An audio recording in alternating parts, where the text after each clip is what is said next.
Para presidir os trabalhos da mesa 5, que abordará a seguinte temática: a judicialização da democracia representativa, convidamos o doutor João Batista da Cunha Ocampo Moré, juiz de Direito e juiz eleitoral na comarca de Timbó, professor de Direito da Universidade Católica de Salvador, na Bahia, e da Escola Superior da Advocacia Orlando Gomes, também em Salvador, Bahia, pós-graduado em Direito Eleitoral pela Universidade Federal da Bahia e em Didática e Metodologia do Ensino Superior pela Universidade Federal de Minas Gerais, mestre em Direito Público pela Universidade Federal de Pernambuco, convidamos o professor Dr. Luiz Viana Queiroz, professor da Faculdade de Direito da Universidade de Lima, no Peru, e da Faculdade de Direito da Pontifícia Universidade Católica do Peru, doutor em Filosofia na Faculdade de Letras, Universidade Católica do Peru e da Universidade Nacional de São Marcos, Peru, apresentamos o professor Dr. Domingo Garcia Belaúnde, professor associado de Direito Constitucional na Faculdade de Direito e pesquisador de Direito Constitucional na Faculdade de Direito da Universidade de Catânia, pai da Benedetta, convidamos o professor Dr. Felice Gilfré, professor de tutelas coletivas do curso de doutorado em Direito pela Universidade Federal de Santa Catarina, mestre e doutor em Direito pela Universidade Federal de Santa Catarina, ex-diretor da Escola Judiciária Eleitoral do Tribunal Regional Eleitoral de Santa Catarina e ex-integrante do Pleno do Tribunal de Santa Catarina, convidamos o professor doutor José Isaac Pilati. Bom dia a todos. É uma satisfação poder estar aqui presidindo os trabalhos deste tão importante e atual seminário de Constituição e Direitos Políticos. Cumprimentar aqui a pessoa do Dr. Marcelo Peregrino, que não mediu esforços em implementar esse encontro, que serve para nós como norte, para o direito político que se instala nesse país, mormente após a Constituição Federal, em que houve a consagração dos direitos fundamentais e os direitos políticos, como tal, se inserem nessa categoria. Então, dando início aqui à nossa mesa, a mesa 5, que trata de um tema muito caro, muito delicado para a democracia brasileira, na medida em que o judiciário atualmente vem sendo instado a decidir questões políticas, justamente em razão do desencontro que existe entre os poderes, poder legislativo, o descumprimento da Constituição, o que leva à fragilidade da democracia, na medida em que agentes políticos eleitos pelo povo muitas vezes descumprem a lei fundamental, o que leva à judicialização de temas de conteúdo político. E o judiciário, como detentor da jurisdição, não pode se afastar deste dever. Então, dando início aos nossos trabalhos, eu passo a palavra aqui ao professor, doutor, mestre em Direito Público, doutor Luiz Viana Queiroz, que dará início à sua exposição no tempo de 20 minutos. Muito obrigado, presidente. Eu gostaria, inicialmente, de agradecer a dois Marcelos o convite de estar aqui, doutor Marcelo Peregrino, doutor Marcelo Figueiredo, na qualidade de integrante da Associação Brasileira de Constitucionalistas Democratas. É sempre uma alegria encontrar e reencontrar os colegas. Em nome deles, agradeço a todos que estão participando dessa organização, ao Gonçalo, que foi desde o começo tão atencioso comigo e minha esposa, a todos os demais colaboradores desse evento, agradecer a presença de todos que estão na mesa, ao doutor João Batista, ao doutor Belaúnde, ao doutor Gilfré, ao doutor Pilati. Obrigado por essa companhia nesta mesa. Agradecer aos amigos que estão aqui, sobretudo ao Mauro Presoto, ao Favreto, ao Luciano, que me deram a alegria de uma companhia ontem muito agradável. Obrigado pela presença. Eu vou seguir a seguinte metodologia. Em primeiro lugar, eu afirmo e vou sustentar que existe, sim, judicialização da política no Brasil, no âmbito do Supremo Tribunal Federal e no âmbito da Justiça Eleitoral. Mas penso que merecem tratamento diferenciado. No âmbito do Supremo Tribunal Federal, é inerente à função de Corte Constitucional. No âmbito da Justiça Eleitoral, desdobra-se em atuação do papel de administrador da eleição e no papel de judiciário da eleição. No âmbito judiciário, a meu ver, é negativo para a democracia representativa quando substitui ou pretende substituir a soberania popular. Primeira questão que quero trazer aos colegas é a conceituação do que seria judicialização da política. Eu tomo o conceito emprestado de Thorbjørn Wallinder em When the Courts Go Marching In, no livro The Global Expansion of Judicial Power, de 1995. Segundo Wallinder, uma tradução livre, a judicialização da política deve normalmente significar a expansão da área de atuação das cortes judiciais ou dos juízes às expensas dos políticos ou administradores, isto é, a transferência de direitos de decisão da legislatura, do gabinete ou da administração pública às cortes judiciais, ou, ao menos, a propagação dos métodos judiciais de decisão para fora das cortes de direito propriamente ditas. É com esse conceito que eu vou trabalhar. Considero também, nesta linha, e na linha desses escritos constantes desse livro, que me foi utilizado, que utilizei como referência, que não é necessariamente negativo para a democracia. Nesse ponto, eu cito Tate, nesse mesmo livro, segundo o qual, do ponto de vista do processo político como um todo, a judicialização da política contribui para o surgimento de um padrão de interação entre os poderes, que não é necessariamente deletério à democracia. No âmbito do Supremo Tribunal Federal, no Brasil, são muitos os casos de judicialização da política, na área eleitoral, fora da área eleitoral. Fora da área eleitoral, por exemplo, vale a pena mencionar a decisão que foi adotada pelo Supremo Tribunal Federal ao julgar a DPF 186 em relação às cotas para negros nas universidades públicas brasileiras, numa ação ajuizada pelo Partido Democrata contra a Universidade de Brasília.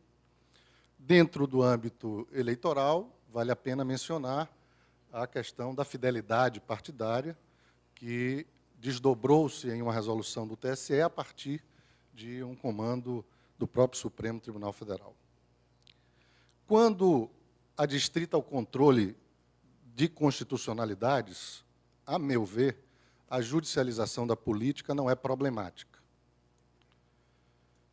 Agora, quando decidindo se é ou não o constitucional o financiamento privado de campanhas, por exemplo, nós vimos ontem a exposição da professora Eneida Desirê, em que ela coloca a ação que está em curso no Supremo Tribunal Federal, esta questão, que é uma questão de controle de constitucionalidade, a meu juízo, não é problemático como judicialização da política, porque é inerente à função política da Corte Constitucional de, interpretando a Constituição, dizer o que é o direito.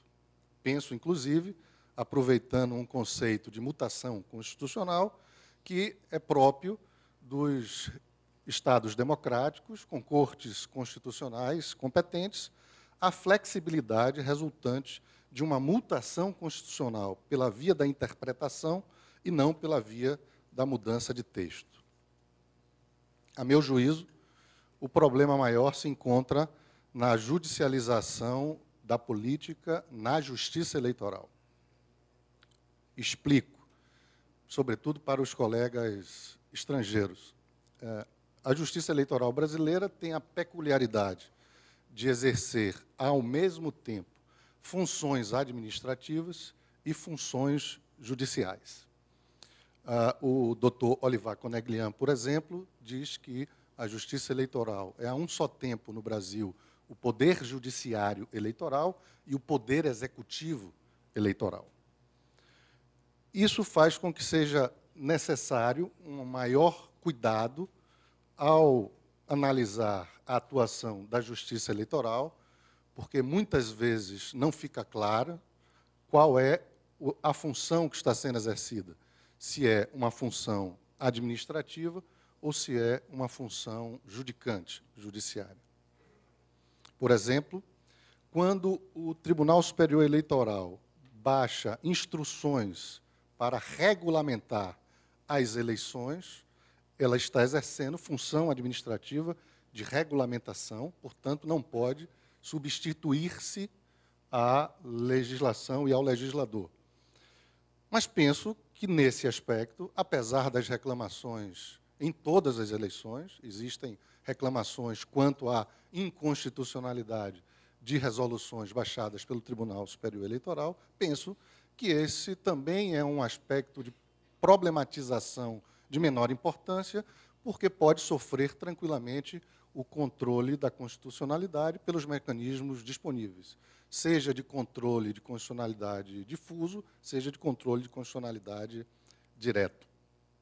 Quero me ater um pouco mais, a meu juízo, nos problemas que decorrem da judicialização da política no exercício da função judicante da justiça eleitoral. Para os que não têm maior familiaridade com a justiça eleitoral brasileira, como nós somos um país federativo, nós temos 3 esferas da justiça eleitoral. No primeiro grau, os juízes eleitorais e as juntas eleitorais. No segundo grau, os tribunais regionais eleitorais, cada um em um estado. E no terceiro grau, o Tribunal Superior Eleitoral, como sendo a cúpula da justiça eleitoral. E, eventualmente, um quarto grau, quando o Supremo Tribunal Federal faz controle de constitucionalidade de questões na área eleitoral. O problema tem se tornado bastante significativo, porque, depois da Constituição de 88, surgiram algumas ações judiciais, processos judiciais, que não estavam previstos antes da Constituição de 88, ampliando de forma bastante significativa o leque de opções judicantes, judiciais, para que os interessados do processo eleitoral levem à Justiça Eleitoral o controle da eleição. Gostaria de destacar 3 áreas desta atuação judicial. Primeiro, o controle da elegibilidade.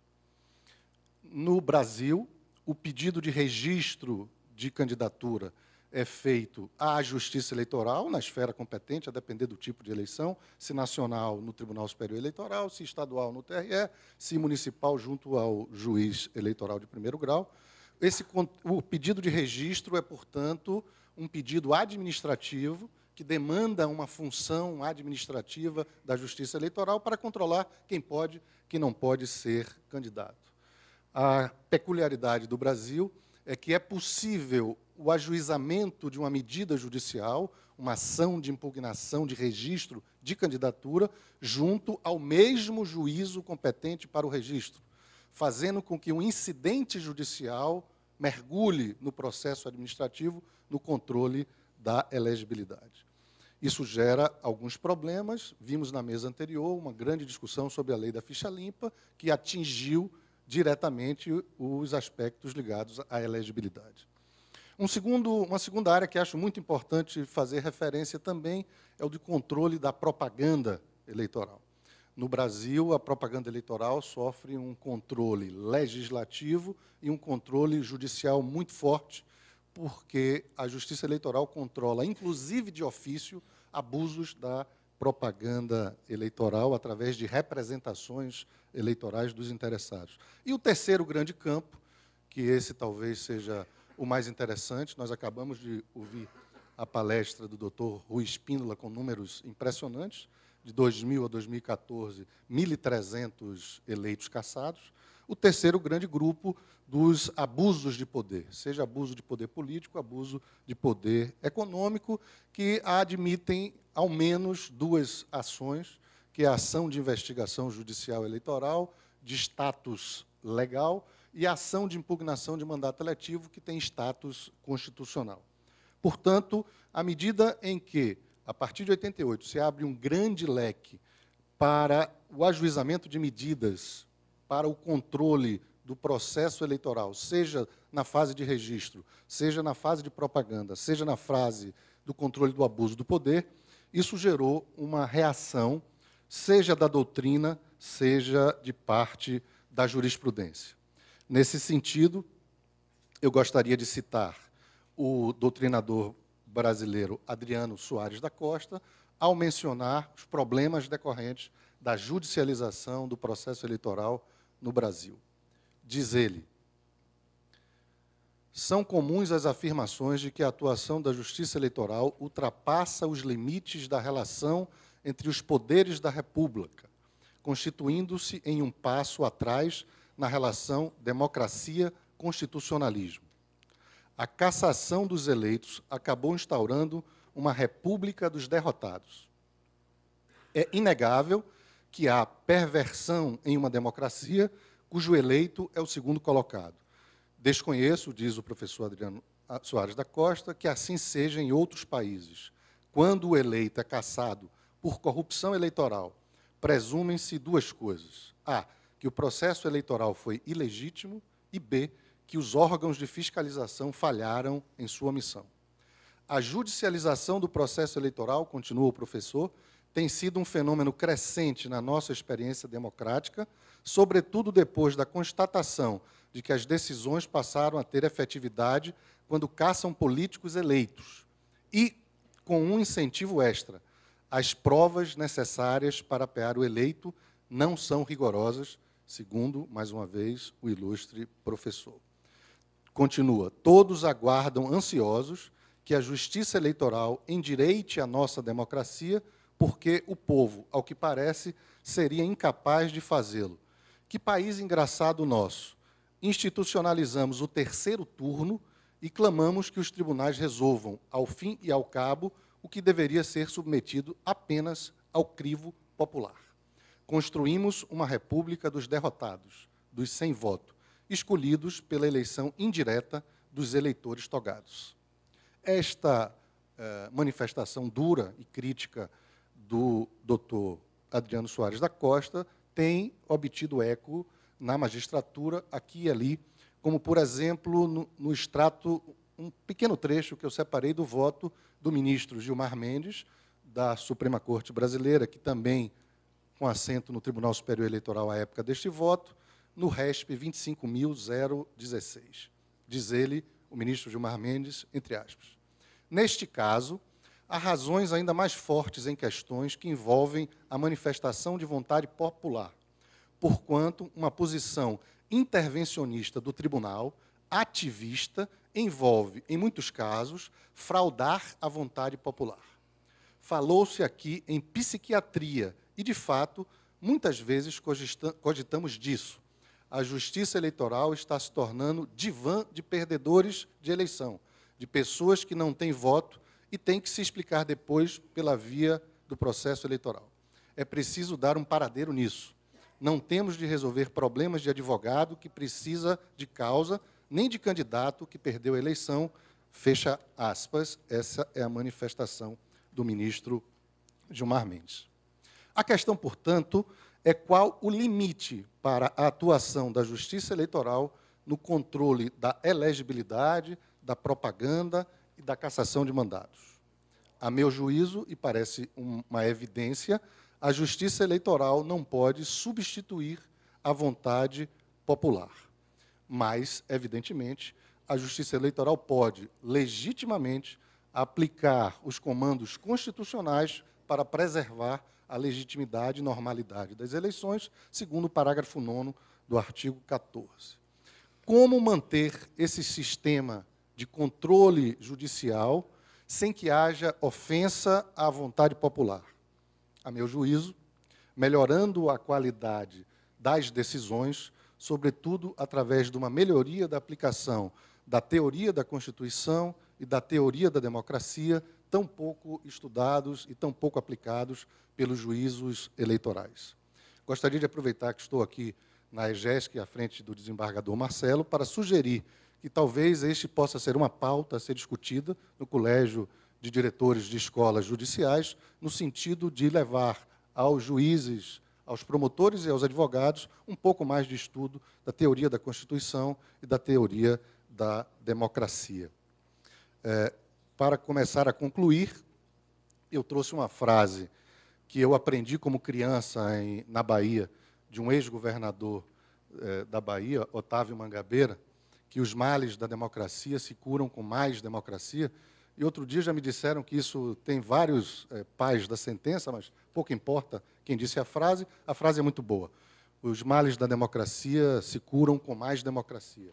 Nós, do ponto de vista do constitucionalismo democrático, eu defendo a tese de que precisamos reforçar os instrumentos democráticos de controle sem transbordar para a ofensa à soberania popular. E concluo, portanto, voltando ao ponto de início, a judicialização da política é negativa quando o Poder Judiciário eleitoral ultrapassa os limites do controle da legitimidade do resultado das eleições, propondo ou querendo substituir-se à vontade popular. E para concluir, finalmente, dizer aos amigos, sobretudo aos amigos estrangeiros, que o Brasil é um país muito especial, com suas peculiaridades.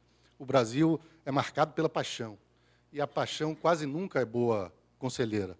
Já se disse do Brasil que aqui a paixão é tão envolvente que cafetão sente ciúme, prostituta se apaixona e deserto tem água. Nesse mundão de meu Deus aqui, e voltando ao nosso Carlos Drummond de Andrade, um dos maiores poetas da nossa terra, ele tem um verso que diz: mundo, mundo, vasto mundo, se eu me chamasse Raimundo, não seria uma rima, seria uma solução. Nesse nosso Brasil de meu Deus, é preciso mais soluções do que rimas. Mas se eu fosse rimar, eu diria que democracia rima com soberania. Muito obrigado. Parabenizando aqui a exposição do doutor professor Luiz Viana Queiroz, soube aqui muito bem retratar o atual cenário em que vive o Brasil de judicialização da política e a questão correlata do ativismo judicial, que não são a mesma coisa. A judicialização da política decorre de um contexto democrático que ocorreu após a Constituição de 88 e que o ativismo judicial é justamente esse comportamento dos juízes brasileiros em aplicar a Constituição, muitas vezes se tornando o legislador positivo e negativo.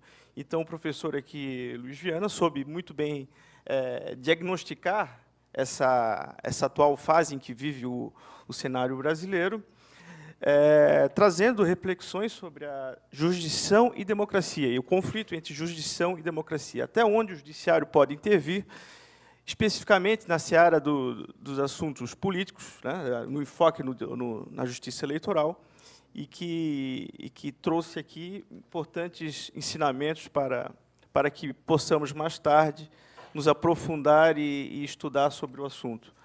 Passo agora a palavra, então, ao doutor Domingo Belaundi,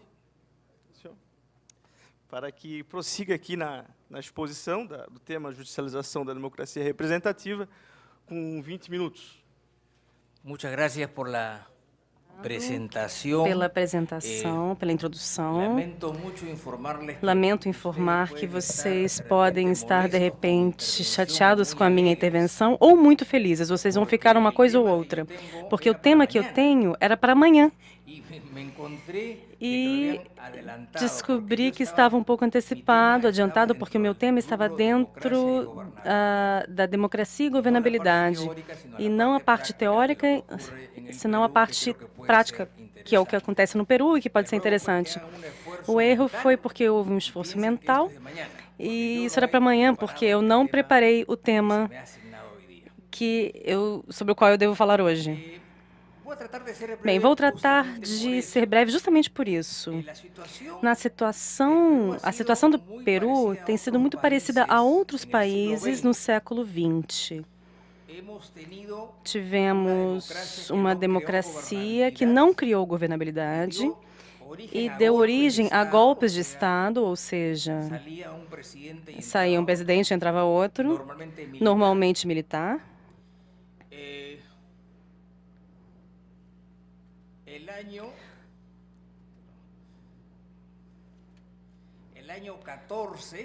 No ano 1914, o ano de 1948, 1962, 1968 e 1992, ou seja, no século XX, 5 golpes de Estado por problemas de governabilidade aconteceram. Há outro golpe de Estado também, outros aconteceram por outros problemas. Esses foram por problemas de governabilidade. Agora, eu passei por esses golpes em 2 etapas. A primeira foi no ano de 1914, 1948 e 1962. Então, houve uma tradição histórica, o governo e o presidente tinham maioria política nas câmaras. O governo peruano é um governo presidencialista, como quase toda a América Latina. E o problema das minorias e das maiorias tem sido muito estudado nos regimes parlamentaristas, mas pouco estudado nos regimes presidencialistas. Há um livro recentemente lançado do meu amigo Jorge Alejandro Amaya, que vai falar sobre isso. Não estou fazendo propaganda do livro aqui, porque não sou vendedor da obra. Mas, enfim, é um dos poucos estudos que conheço. Não é que não se tenha estudado, mas tem se estudado pouco. O que aconteceu nesses golpes de Estado no Peru, nos quais havia governo de maioria?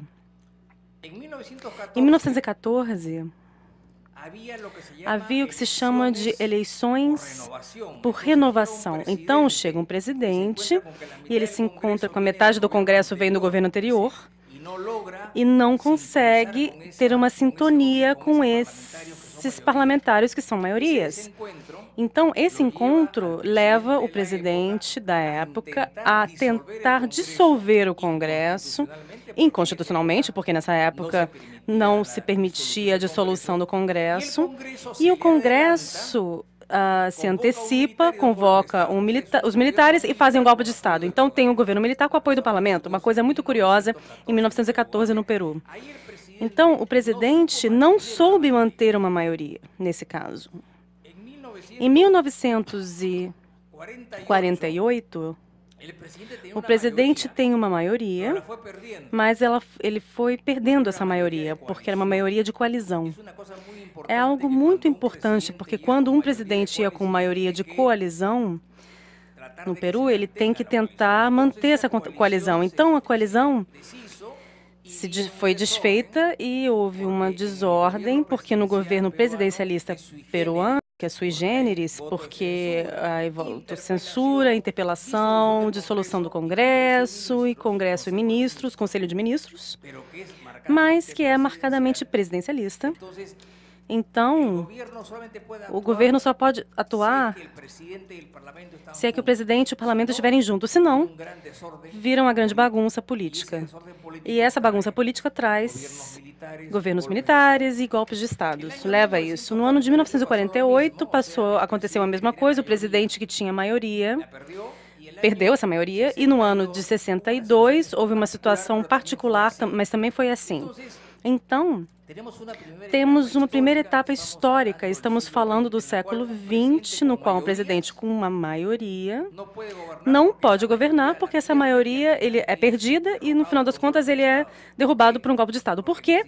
Porque no sistema constitucionalista peruano só se pode governar com o parlamento. Não há outra coisa.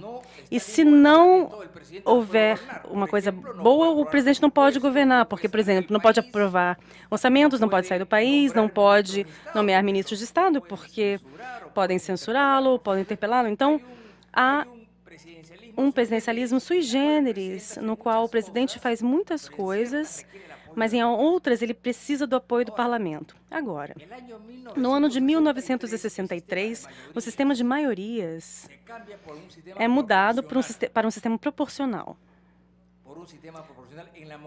Na modalidade D'Hondt. Vocês sabem que Victor D'Hondt, um matemático belga, define o século XIX no sistema que não é que seja perfeito, mas é quase perfeito, porque existem restos da divisão que vão se perdendo.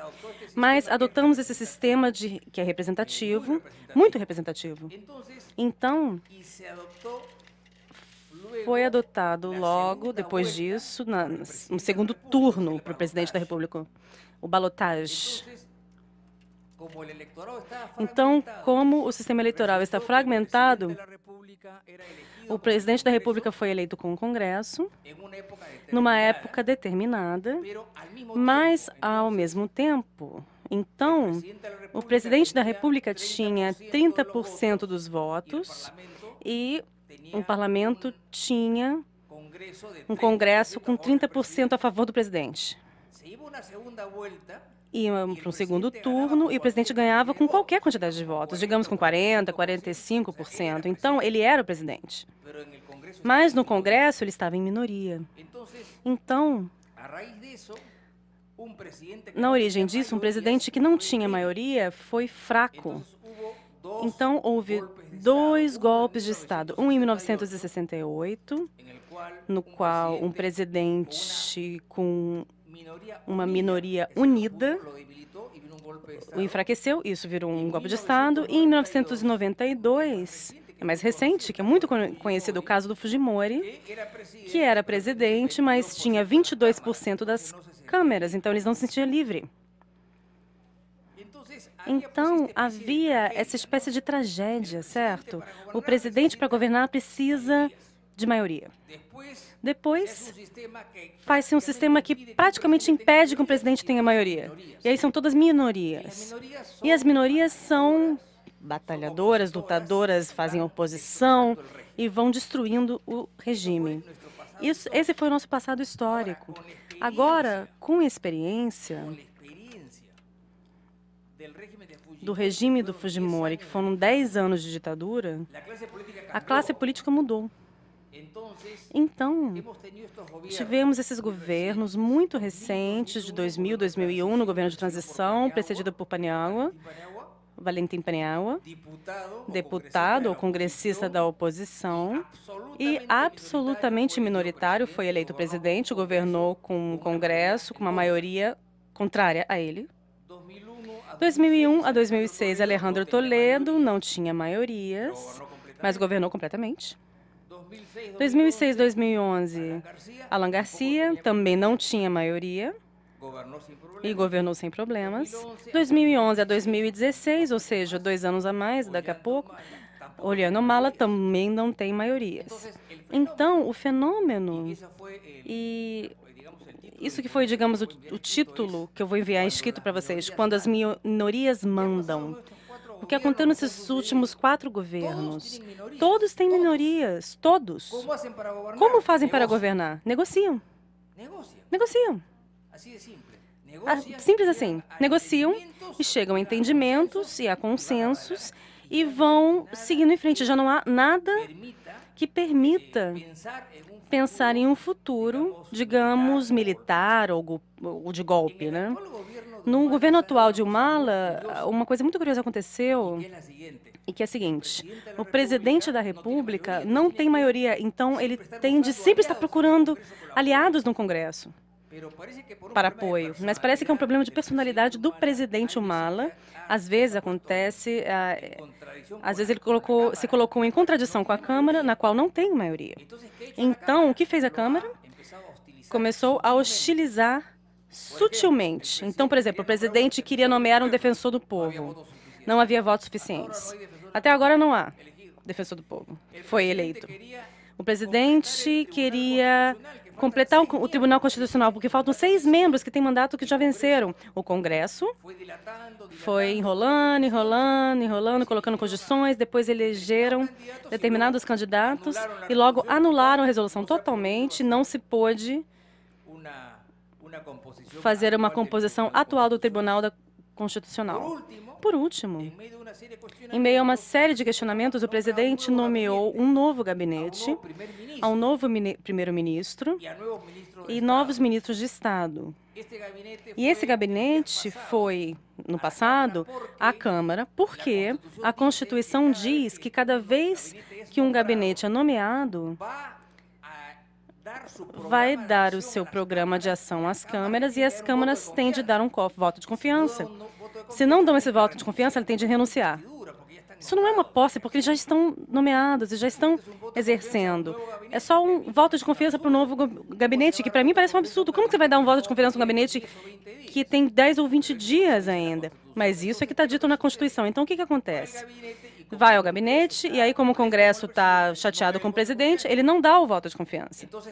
E então, você vai enrolando, enrolando, e o voto de confiança, em lugar de acontecer, num dia vão ter 4. E o que há nesse ínterim? Eles negociam os partidos negociam com o presidente.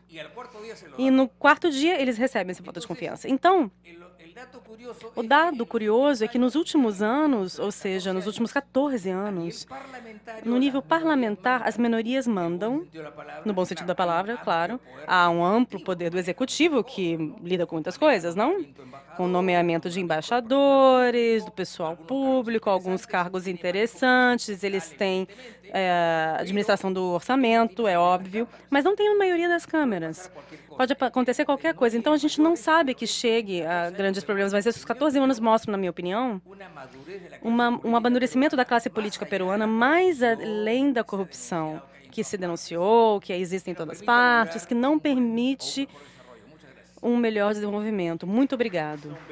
La charla bien enfocada no processo político dos países da América Latina, o Peru, por exemplo. Soube bem expor aqui a situação vivenciada por este país, que tem uma democracia muito fragilizada pela continuidade de instabilidade política decorrente das relações entre legislativo e executivo. E aqui no Brasil não chega a ser diferente também pelo denominado presidencialismo de coalizão, em que muitas vezes o executivo barganha com o parlamento, troca de favores, e isso aí é pernicioso para a democracia. Nessas ocasiões é que se vê a necessidade de um judiciário forte, que consiga contrabalançar essas relações não tanto corretas entre os poderes legislativo e executivo. Então, a fragilização da democracia torna imperativo a ascensão de um judiciário forte. Parabéns ao doutor Domingo Belaudo pelas brilhantes palavras, e que nos trouxe esse aporte indispensável para a compreensão do processo político no Peru e que também se aplica ao Brasil. Dando sequência aqui aos pronunciamentos, o senhor doutor professor pesquisador Felice Giuffre, da Universidade di Catania, na Itália. Passo a palavra, o senhor tem 20 minuti. Grazie. Grazie Presidente. Prima di iniziare vorrei ringraziare per la splendida ospitalità che ci hanno offerto il professor Marcelo Peregrino ofereceu, o professor Marcelo Figueiredo, que convidou essa mesa, com certeza o Tribunal Eleitoral também de Santa Catarina. Devo dizer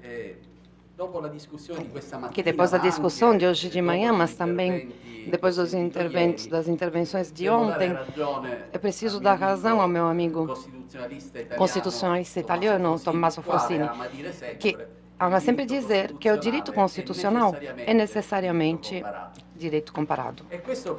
Isso porque me dei conta de como os problemas, apesar de cada um de nós operar em partes de mundo bem distantes, mas caracterizadas por uma sensibilidade jurídica comum. Estou me referindo, por exemplo, à lembrança linda do Calamandré, de Piero Calamandré, que foi feito agora há pouco. Eu me dou conta de como as questões são as mesmas e também de como a interpretação que nós constitucionalistas damos para alguns fenômenos perante as situações locais são, de qualquer forma, iguais. A minha intervenção refere-se ao difícil relacionamento entre política e poder judiciário, que caracterizou nos últimos 20 anos da vida política e institucional italiana. Trata-se, de fato, de um relacionamento que eu penso intoxicou a vida política e delegitimou, em grande medida, tanto o poder político quanto o poder judiciário. No sentido que o poder político, embaixo dos golpes, depois de algumas ações da magistratura, saiu delegitimado, não foi capaz de oferecer respostas necessárias a uma sua relegitimação perante aos eleitores, ao corpo eleitoral. Mas, de outro canto, desta guerra entre poderes, eu digo isso de maneira bastante enfática, saiu delegitimada também uma parte da magistratura, que foi vista por alguns eleitores como politicizada. Existem, de fato, alguns setores da magistratura que, através de ações judiciárias que nem sempre obtiveram êxitos que se propõem, dão a impressão a uma parte dos eleitores de estar agindo não muito por amor à justiça, mas mais para seguir um fim político, um objetivo político. Preciso dizer que esse problema, considerando os nossos constituintes, estava presente na nossa Assembleia Constituinte já em 1946-47. Tanto é verdade que os constituintes italianos delinearam um sistema de regras e de institutos que visam assegurar um equilibrado relacionamento entre política e magistratura. Até quando a vida política institucional do nosso país, da Itália, ficou estável também em relação a um determinado contexto internacional, que até a queda do Muro de Berlim impunha à Itália uma determinada maioria política, que se centrava na democracia cristã. Os aliados eram relegados, o Partido Comunista, que era bastante grande na Europa, era relegado à oposição. Este relacionamento foi mantido no equilíbrio. Quando os partidos tradicionais caíram, em seguida da queda do Muro de Berlim, e da ideologia comunista, podemos dizer que foram abertas as grades. Começou um conflito para a hegemonia institucional do país e ainda hoje carrega esse conflito, carrega a Itália a uma condição muito delicada, muito particular, em especial modo em vista da grave crise econômica que está atingindo o velho continente. Talvez somente a Alemanha fica excluída dessa crise. O que os nossos constituintes previram? Eles previram um sistema de imunidades para os parlamentares, que poderiam ser chamados a juízo, poderiam ser ajuizados somente através de uma autorização das câmaras, que precisavam verificar a subsistência de um fumus persecutionis por parte da magistratura. Precisa dizer que, durante os anos, muitas vezes, o Parlamento, tanto o Senado da República quanto a Câmara dos Deputados, abusou dessa prerrogativa. E, por esse motivo, era muito difícil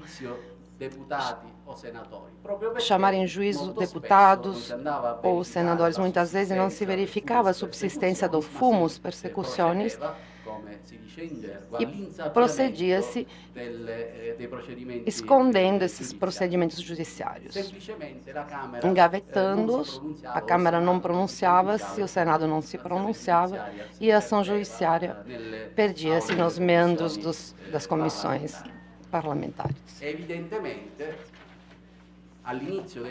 Evidentemente, no começo dos anos 90, a situação explodiu.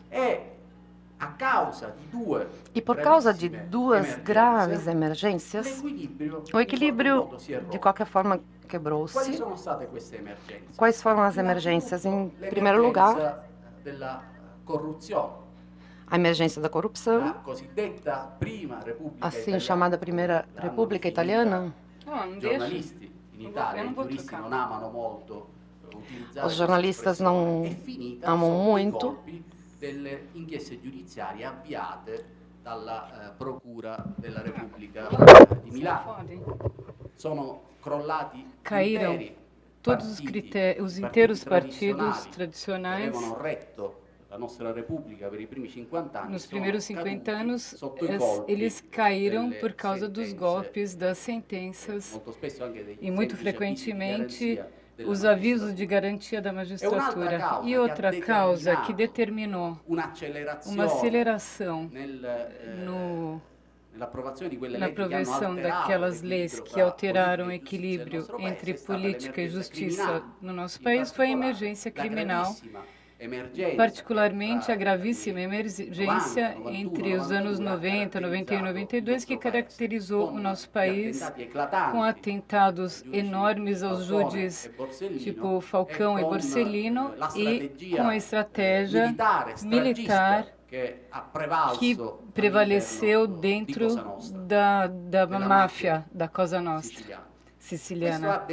Isso determinou a aprovação de alguns eleitos que introduziram no nosso país, juntamente aos tradicionais instituições previstas em Constituição, da incompatibilidade. Também uma outra instituição é aquele da não candidatabilidade,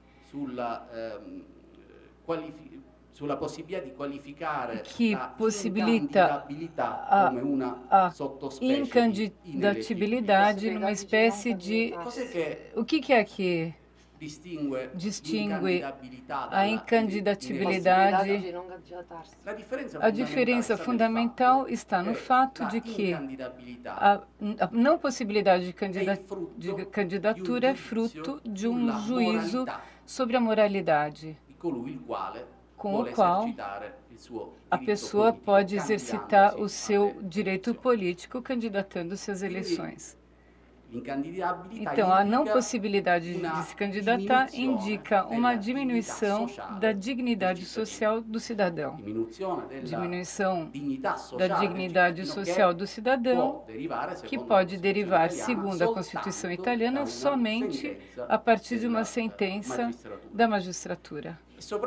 E, sobretudo, a impossibilidade de se candidatar não é uma condição que pode ser removida da pessoa que quer exercitar o direito político. Quem é elegível numa determinada circunscrição, por exemplo, pode remover a causa de não elegibilidade. E se ele for magistrado, ele pode se demitir ou pode se candidatar em outra circunscrição, numa outra circunscrição em que ele não exercitou o exercício. Para os militares, por favor, porque se trata de causas que eu poderia dizer que colocam um obstáculo no exercício do exercício político para evitar que esse empenho particular possa influir condicionando o eleitorado, enquanto que a não possibilidade de se candidatar exige menos um requisito, um pressuposto para exercitar o direito político. Então, a candidatura É impossível. E se a causa de não candidatabilidade vem depois das eleições, a eleição vai ser praticamente nula. Então, é uma hipótese muito mais pesada. Além de tudo, justamente as condições emergenciais que induziram o legislador a introduzir a não possibilidade de candidatura junto à inelegibilidade, fizeram com que as primeiras leis que previram isso, principalmente as leis de 55 e 90, que são leis de repressão para o fenômeno mafioso, e depois a lei número 16 de 92, que é uma lei que se dirige à moralização da política dos entes locais e dos entes regionais, que ainda não dizia respeito ao Parlamento Nacional e ao Senado. Esse empurrão emergencial fez com que o senador que os legisladores previssem a não possibilidade de candidatura e que assim essa questão fosse que o candidato fosse levado a juízo, não condenado, só levado a juízo. E até quando se tratava de crimes de máfia, como tráfico de drogas, de armas, de tabaco, enfim, crimes que provocavam um grande alarme social, para determinar a não possibilidade de candidatura de um cidadão, bastava só citar em juízo, bastava só a ação do Ministério Público, sem precisar passar pelo filtro do juiz, ou seja, o juiz não dava a primeira avaliação. E o que destacava o caráter emergencial disso, a Corte Constitucional, na primeira sentença, em que se ocupava dessa grande limitação do direito político do cidadão, afirmou na lei de 92 que o direito a enfrentar o direito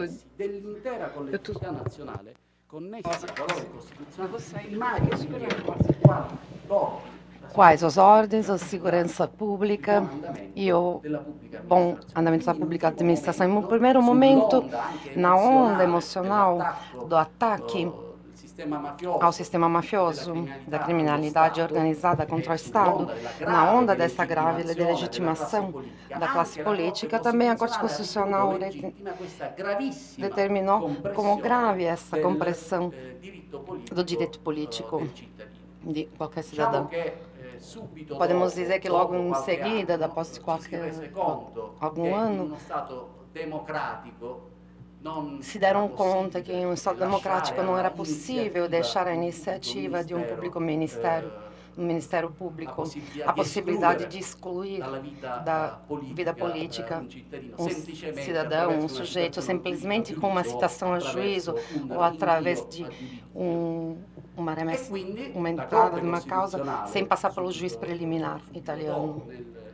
Desta forma, a Corte Constitucional, em 1996, declarou ilegítima aquelas normas de 95, da Lei de 90, da Lei número 16 de 92, que previa as consequências da não possibilidade de se candidatar perante aquele que não era condenado com sentença definitiva já transitada em julgado. A primeira impressão parecia que bastava uma medida de prevenção para essas pessoas, para esses graves crimes. Evidentemente,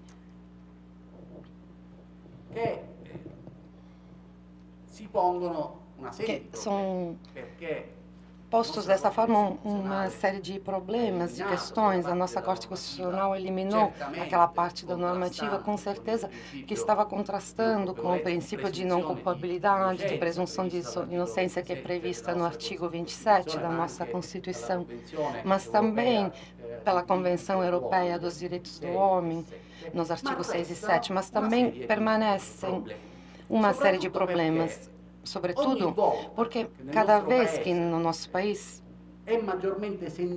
sente-se mais a emergência da criminalidade, da corrupção, emerge de novo a tentação de recorrer a esses instrumentos que são limitativos dos direitos políticos, muitas vezes sacrificando as garantias constitucionais.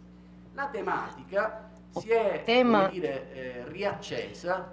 reacendeu-se recentemente por causa de duas circunstâncias. Em primeiro lugar, porque foi aprovada a Lei 392 de 2012, um decreto-lei sobre uma lei delegada dada do Parlamento para o governo, a Lei 90 de 2012, com a qual, um decreto legislativo com o qual foi reorganizado todo o sistema de impossibilidade de se candidatar. Foram confirmadas dessa forma umas medidas que já foram adoptadas em 1990 e 1992. Qual é a novidade? A novidade é que com esse texto único sobre a impossibilidade de se candidatar, que chama-se Lei Severino, Lei número 302 de 2012, esse sistema foi estendido também aos deputados e aos senadores.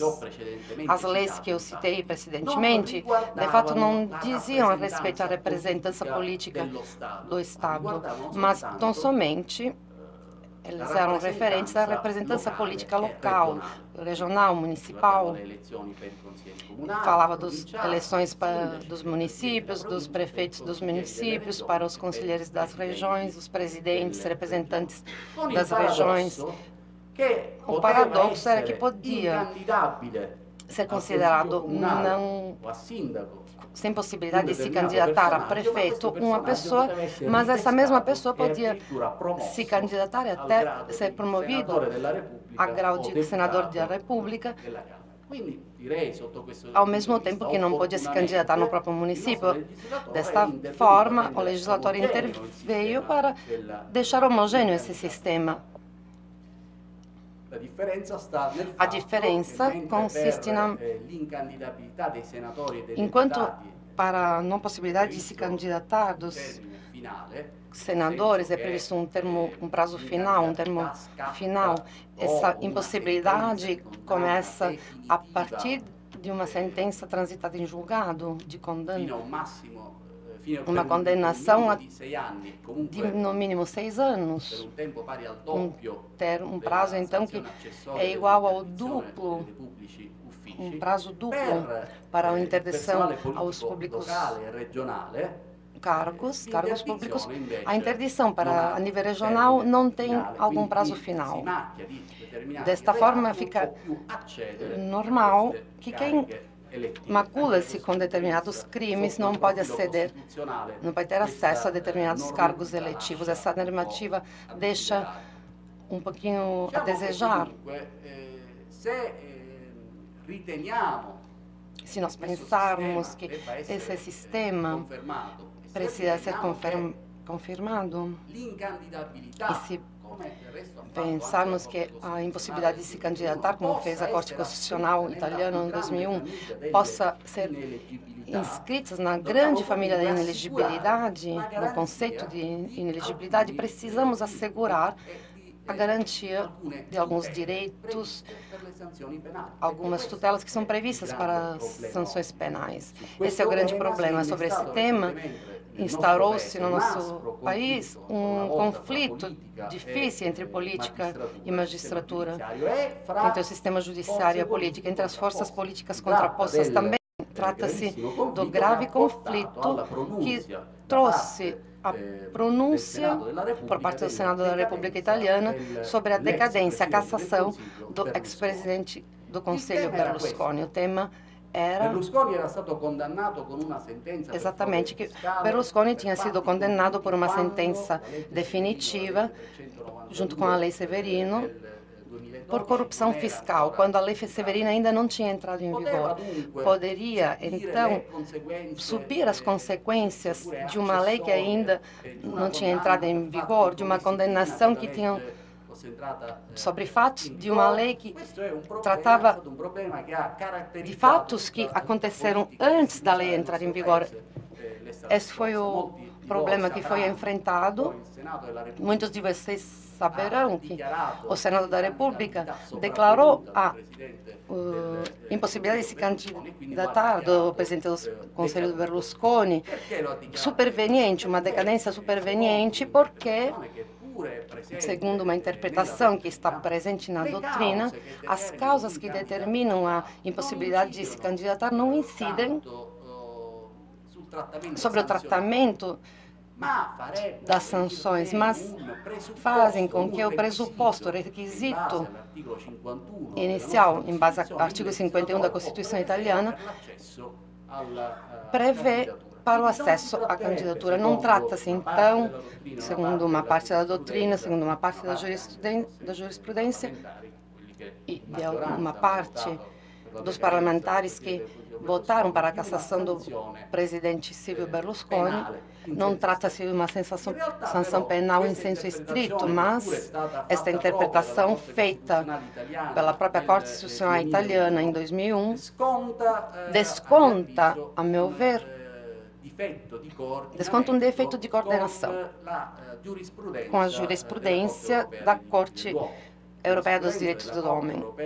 Jurisprudência da Corte Europeia dos Direitos do Homem, que a nossa própria Constituição italiana também é sujeita.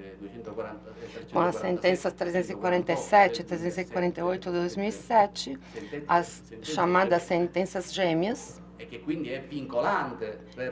vinculam, então, para a jurisprudência. E depois da modificação, a revisão da nossa Constituição, que agora prevê como limites a legislação ordinária também aquela das obrigações internacionais, os limites diretos. Ou seja, também o nosso legislador deve respeitar a Convenção Europeia dos Direitos do Homem, sob pena de ilegitimidade constitucional da própria lei. Após todas essas novidades, não podemos não ter em conta que a jurisprudência da Corte Europeia dos Direitos do Homem, resumindo, respeitando o tempo,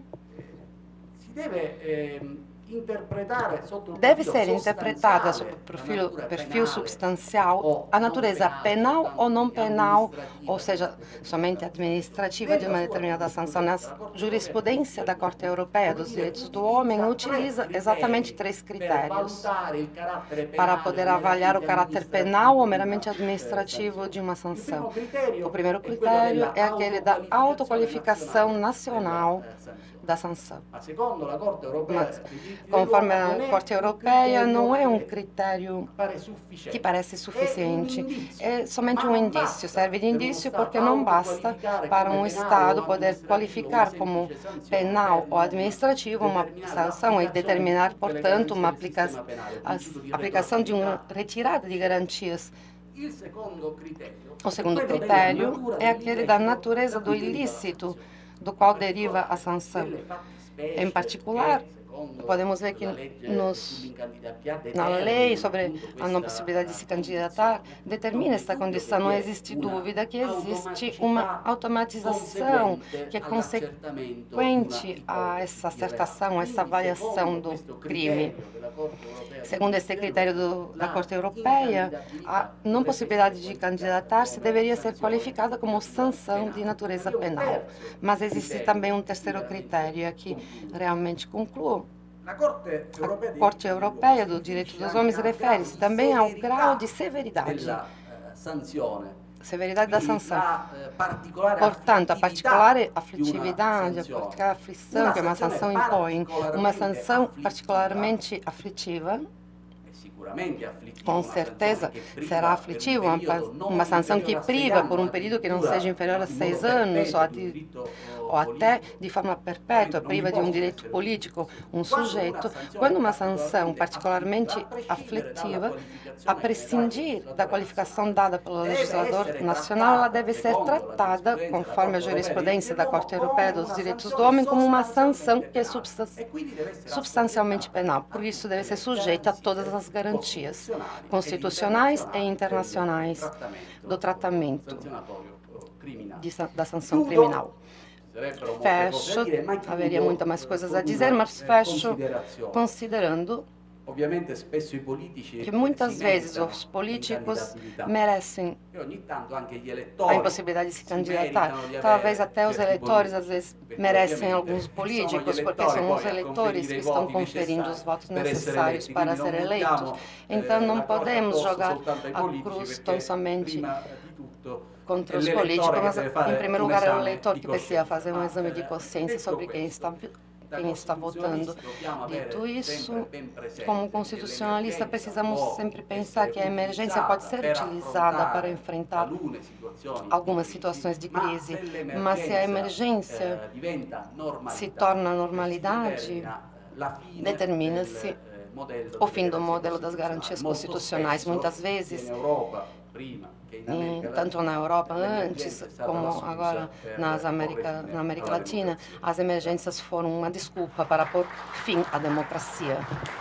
Parabenizo aqui o expositor, professor Felipe Gilfré, pelas brilhantes palavras acerca do cenário político europeu, especificamente na Itália, país que é marcado também por questões políticas envolvendo assuntos semelhantes, como no Brasil, a corrupção, questão das organizações criminosas, um Estado italiano que é marcadamente afetado por essas questões das organizações criminosas, em que o judiciário se impõe, muitas vezes, de forma acentuada, a fim de coibir abusos por parte da política.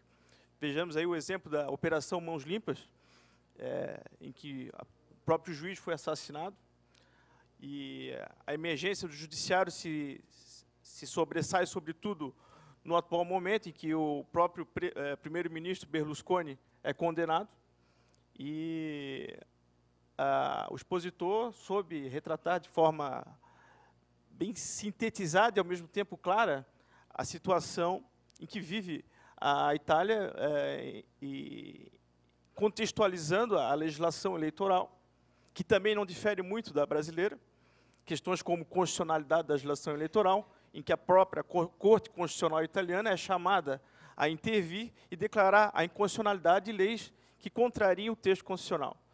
Parabéns aí à exposição. Dando sequência aqui ao nosso próximo expositor, o Dr. José Isaac Pilates, nosso reconhecido pesquisador, Santa Catarina, que atua na Universidade Federal de Santa Catarina. Com a palavra, Dr. Pilates.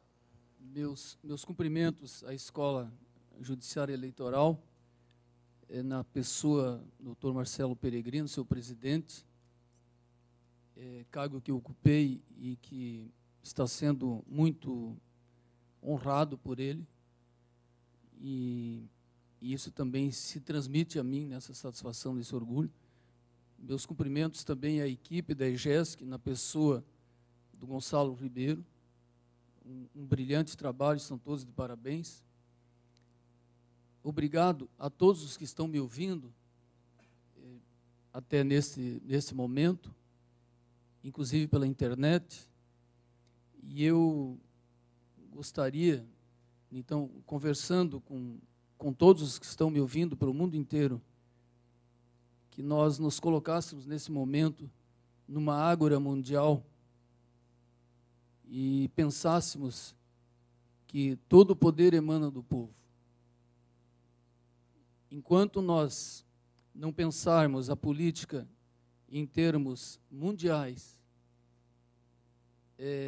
será muito difícil nós avançarmos na construção do direito e da política do futuro num planeta ameaçado. Eu vou abordar, então, a judicialização dentro de um contexto de demonização política, como foi colocado, e destaco um ponto relevante nesse contexto, que é a interferência judicial a posteriori, mudando o resultado conhecido das urnas. Então, essa é uma situação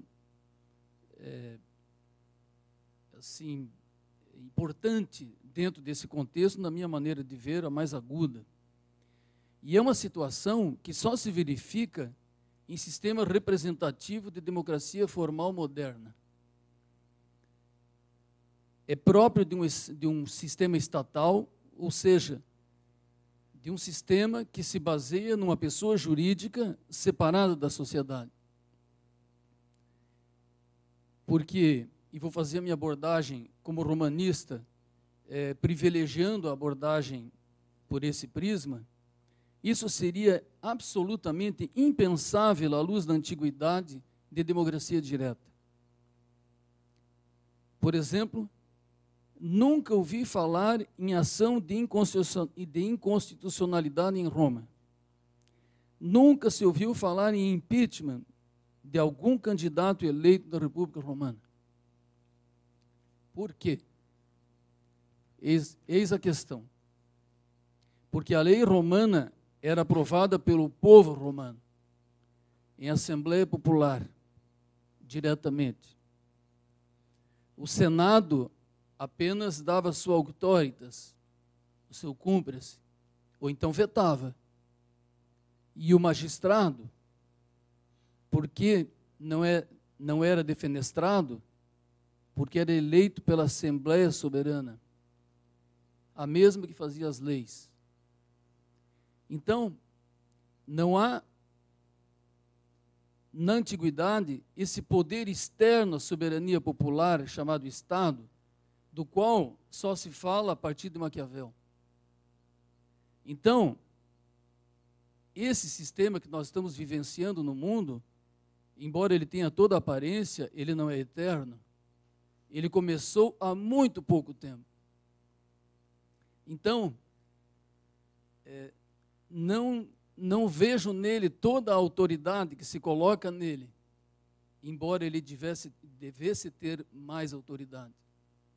E por que ele não tem autoridade? Como funcionava a democracia romana?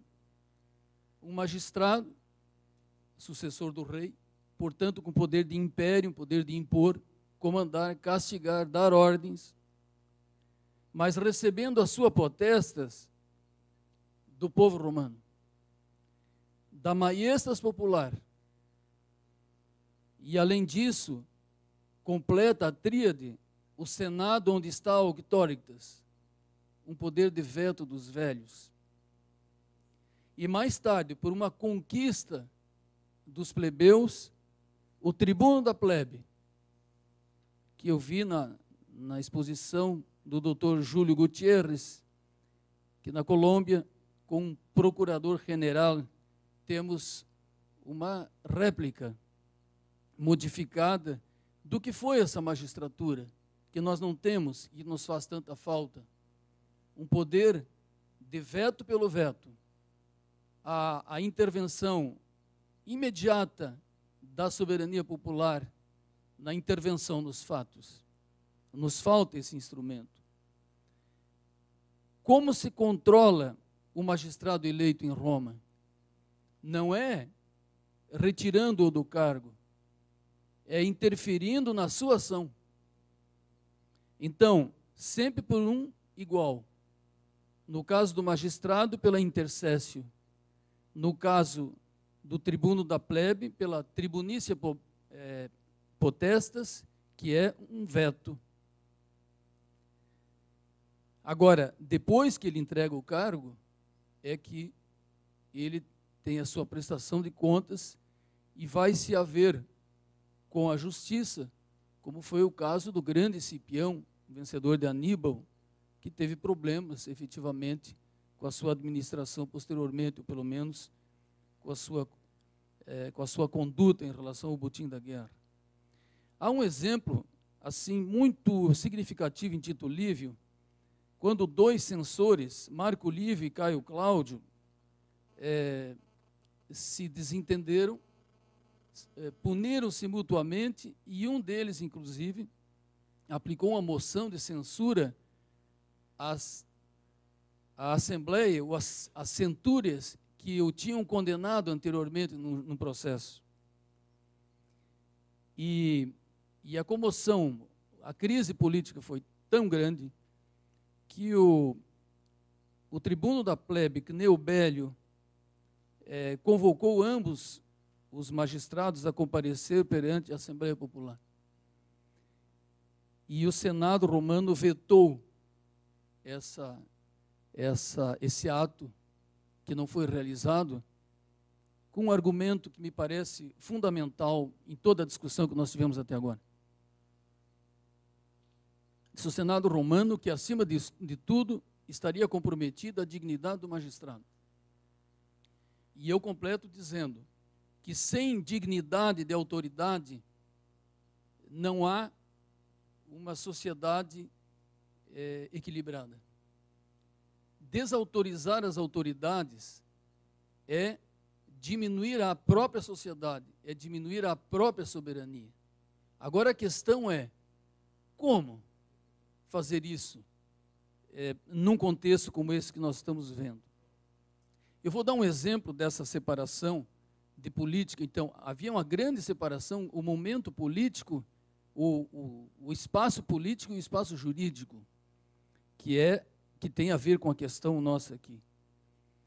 O pretor romano, ele poderia fazer adoções. Então, na jurisdição voluntária, ele poderia, era competência dele. Agora, quando se tratava da ad rogatio, que era uma adoção de uma família inteira por outra família, então, nesse caso, o assunto era da Assembleia Popular. Então, eu faço referência a esse exemplo justamente por esses dois universos distintos, até onde vai o direito e até onde vai a política nas instituições. Quais eram os poderes, então, da jurisdição romana? Quem a exercia era um magistrado com império, como eu falei. Desfruta da potestas, que representa a soberania popular. Ele tem um poder imenso, porque ele pode convocar o povo para a Assembleia e conceder a palavra política. Ele pode convocar o Senado e presidir a sessão. E como magistrado, e aqui vem a questão do ativismo judicial, ele tinha alguns poderes com o qual Roma se instrumentou para absorver o novo, para construir o império, que não foi construída por leis, foi construída pela jurisdição, que é exatamente o jus edicendi, que é o direito de baixar normas da jurisdição, criando ações, criando exceções e resolvendo os problemas específicos do dia a dia. Foi com esse instrumento que ele transformou a propriedade, transformou a família, transformou as obrigações e assim por diante. Tinha também o poder de ordenar o processo preliminarmente, ou seja, um conhecimento de causa, conceder liminares, firmar acordos prévios entre as partes. Como nós estamos vendo hoje, nós temos uma invasão aqui em Florianópolis para os professores estrangeiros, para colocá-los ao par. E hoje é um dia crucial nessa questão. E o que o juiz fez com muita sabedoria? No início, ele conseguiu um acordo das partes. E agora ele quer executar esse acordo. Então, o juiz pós-moderno é um juiz que condena menos e ordena mais. Então, isso que o direito, o magistrado romano ordenava o processo para encaminhar as soluções nesse plano. E depois, então, esse magistrado romano nomeava um juiz para decidir a demanda já com a lide balizada. Então, essa atividade da jurisdição, ela é poderosa, mas ela não interfere no político. Em suma, era uma jurisdição que atuava no plano da sociedade. A soberania que exercia esse juiz, esse magistrado, o juiz e o magistrado e vice-versa, não era uma jurisdição de Estado, era uma jurisdição de sociedade, de soberania popular. Então, com isso, estava Roma instrumentada a absorver o novo pela mediação do direito em tempo real. Então, atuava antes do conflito, atuava no limiar e durante e depois na execução. Então, senhoras e senhores que estão me ouvindo, a grandeza do direito romano é essa, de preencher com a autoridade do direito todos os espaços sociais e preenchê-lo competentemente, com autoridade e não diminuindo as autoridades, mas também, evidentemente, que baseado num sistema político e jurídico absolutamente admirável. Então, esse preenchimento do espaço social, essa atuação em tempo real do direito, possibilitou que Roma evoluísse de um pequeno povoado à dona do mundo. Isso ninguém fez antes e ninguém fará no futuro, porque para mim foi a maior lição de competência de um povo. Então, o que fez a modernidade, o que faz a modernidade com o sistema representativo? Cria um Estado separado, pessoa jurídica, baseado numa supremacia da lei, representantes fazem a lei, e o público, esse espaço da sociedade, se torna um público estatal. Um público estatal, regido por um direito público construído por representantes, portanto, pertence ao Estado e não à sociedade. E a jurisdição moderna, o que se fez com ela? Ela foi rebaixada. Então, hoje o juiz, vou usar as palavras que eu vi, inclusive aqui no evento, interpreta a lei, né? Mas interpreta essa lei decidindo casos individuais, porque todo direito moderno de jurisdição, ele é um direito para aplicar e solucionar esse direito e solucionar conflitos entre indivíduos. Ou seja, é uma jurisdição desabilitada para resolver os macroconflitos, os conflitos de massa, aqueles conflitos que extrapolam ao lugar que foi destinado à jurisdição. E daí é que decorre, em consequência, essa insatisfação, essa frustração da população brasileira e mundial com o andamento de questões e dos casos, dos conflitos, que não estão mais à altura, estão muito além do alcance dos obuses do direito e dos instrumentos da soberania popular. Então, é um sistema criado para privilegiar a atividade econômica, para colocar o proprietário em tempo real e colocar o público em tempo de reação. E em tempo de reação, me perdoem a comparação chula, os nossos controles são como goleiro ruim, só pega a bola atrasada, o resto entra tudo. Então, essa é a dimensão, me desculpe a comparação, né? E qual é o resultado que nós estamos colhendo? Um fogo de palha econômico que está destruindo o planeta. Vai restar um monte de cinzas, e parabéns para quem fez. No final, eu gostaria que estivesse lá com a família, com os netos, colhendo o resultado, né? Então, esse é o modelo político e jurídico que nós temos, e que nós estamos discutindo, judicialização da política. Esse é o mundo que nós construímos com essas instituições. Justamente a partir desse desnível e da incapacidade de superar o paradigma. Então, vejam, senhores, onde está a justiça eleitoral. Lida com toda a morosidade do sistema, por mais rápido que possa ser, digamos assim, o sistema brasileiro em relação a outros. Mas lida com a morosidade do sistema, com uma legislação falha e contraditória, com um conflito para mediar, um conflito diferente, em que ninguém é neutro e ninguém é ingênuo. Então, como que eu vou caçar uma pessoa com base numa prova?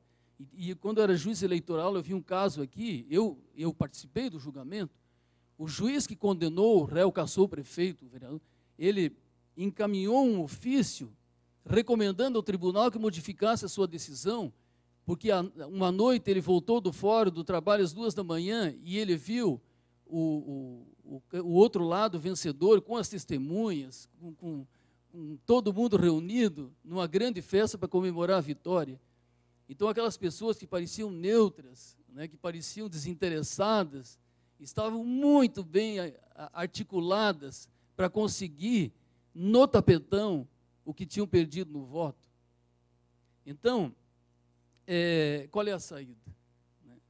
Qual é a saída? E eu tenho exatamente 2 minutos.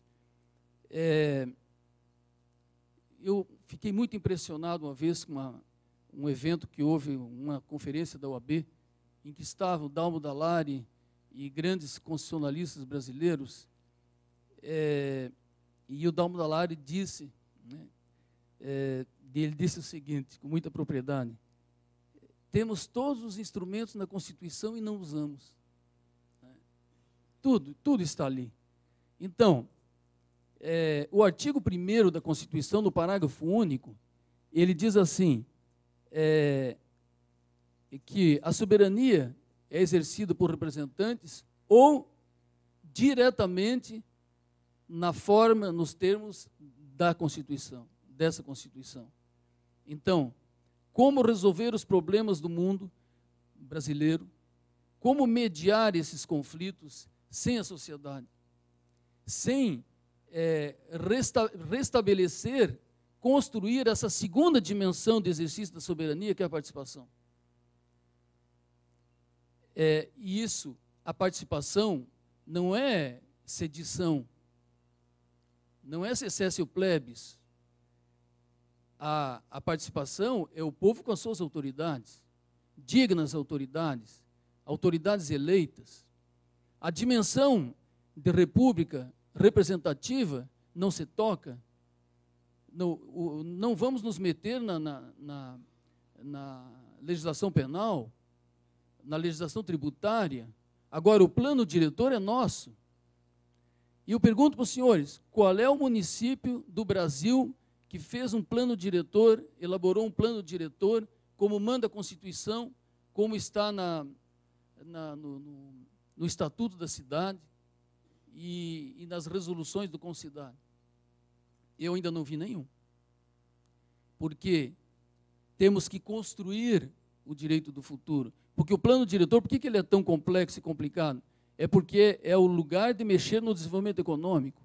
Ali é que se democratiza esse espaço que trabalha do proprietário, que trabalha nos vazios jurídicos. Agora, como trazê-lo para concretizar esse espaço com as autoridades e com a sua população? Então, eu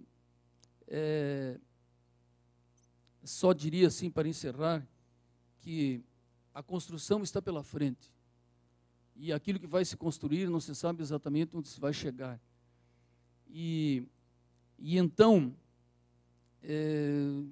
doutor Domingo Belaúnde, eu vou encerrar com um poeta da sua terra, em homenagem a todos os estrangeiros aqui presentes, Antônio Cisneros, né, que diz, mais ou menos, que ele disse, eu vou dizer em português primeiro, ele disse: eu não sei por onde começar, agora, na hora de começar, tem que colocar o coração em las manos, ou seja, sem fraternidade, sem sentimento de pertencimento mundial, de sociedade, de respeito mútuo, de abertura para a construção, para partilhar os ônus e bônus sociais, o rico, o pobre, todo mundo, não tem como. Agora, tem que haver um grande investimento no coração humano, nessa dimensão de afeto, de colocar o coração na mão. E o meu já quase derrubei no chão. Muito obrigado. Parabéns ao doutor Pilati aí pela exposição, traçando inicialmente um paralelo com o direito romano e o direito atual, e justamente enfocando essa questão da política e do direito, né? Até onde é possível separar a política do direito, na medida em que assuntos políticos já são trazidos à própria Constituição, já se incorporaram ao mundo jurídico?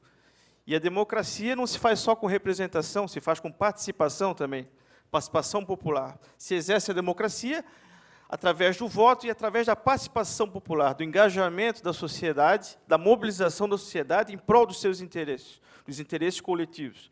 Nesse ponto, parabéns ao Dr. Pilato por esse individualismo exacerbado que graça hoje na sociedade brasileira. Está na hora de a gente se acordar e tentar se organizar. A própria sociedade deve se mobilizar. Esse agir comunicativo de que fala Habermas,